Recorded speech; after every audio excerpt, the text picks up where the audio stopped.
Moi,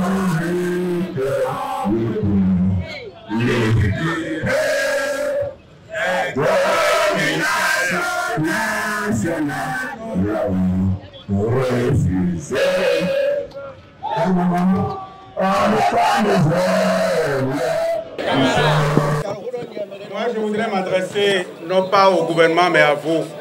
Et encore une fois, je demande votre indulgence. Je ne sais pas improviser, donc j'ai un petit texte que je voudrais nous lire rapidement. Je l'ai intitulé « L'activisme citoyen est un service à rendre aux gouvernants ».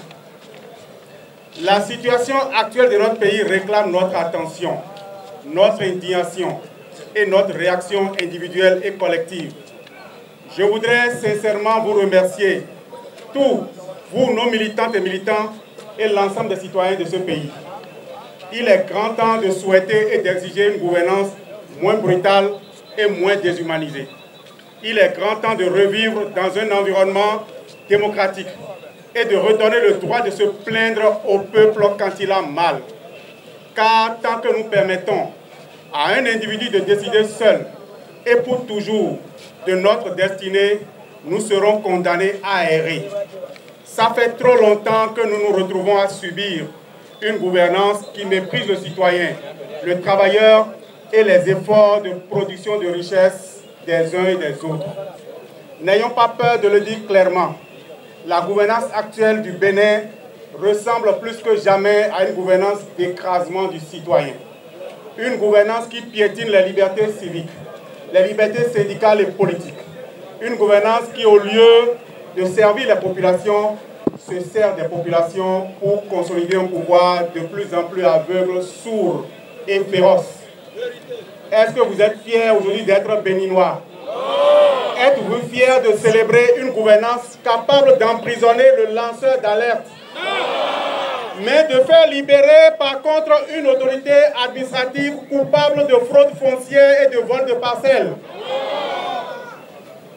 Et nous ne pouvons pas célébrer une gouvernance capable de détériorer des infrastructures routières pour empêcher le pauvre paysan de revendre sa production aux plus offrants. Le Bénin, jadis champignon de la liberté de presse en Afrique, est connu aujourd'hui pour la censure des médias indépendants, la caporalisation du service public, de l'audiovisuel et le chômage et le chantage économique et fiscal contre les organes de presse en général. Où est le personnel du groupe de presse La Gazette du Golfe aujourd'hui?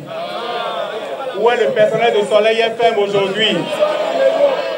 Où est passée la joie de vivre et la passion du personnel de l'OATB devenu SR Machin? Un personnel compétent, professionnel, même martyrisé, frustré au quotidien et dont les acquis sont remis en cause par l'incompétence d'une supervision téléguidée depuis le haut. Êtes-vous fiers, camarades? Êtes-vous fiers des réformes livrant des centaines de travailleurs au chômage, sans aucun accompagnement social? La SONAPRA, la SONACOP, la CNPS, etc. Au nom de quelle apathie devons-nous applaudir des dirigeants qui sont subjugués par la main-d'œuvre expatriée et qui font du recours aux étrangers la règle de gestion des entreprises publiques? Au nom de quoi, lorsqu'ils persistent, même quand tout le monde se rend compte que cette errance est nocive pour des joyaux comme la SB2E ou le port autonome de Cotonou, au nom de quoi devons-nous l'applaudir? Comment une gouvernance peut-elle avoir à son palmarès la liquidation de dizaines d'unités de production et de centaines de pertes d'emplois porteuses de détresse dans les familles et continuer de penser que tout va bien dans le pays? Ne craignons pas les mots qui décrivent le mal qui nous ronge. C'est le manque d'empathie pour les ressources humaines. Cette forme d'insensibilité est une affliction dangereuse qui frappe souvent les dirigeants autoritaires, ceux qui croient qu'ils détiennent toutes les réponses, que leur vision est infaillible et que leur intelligence est incontestable. Malheureusement, cette maladie est dévastatrice et les conséquences sont néfastes. Beaucoup moins néfastes pour celui qui en souffre, beaucoup plus pour sa famille, sa communauté et son pays.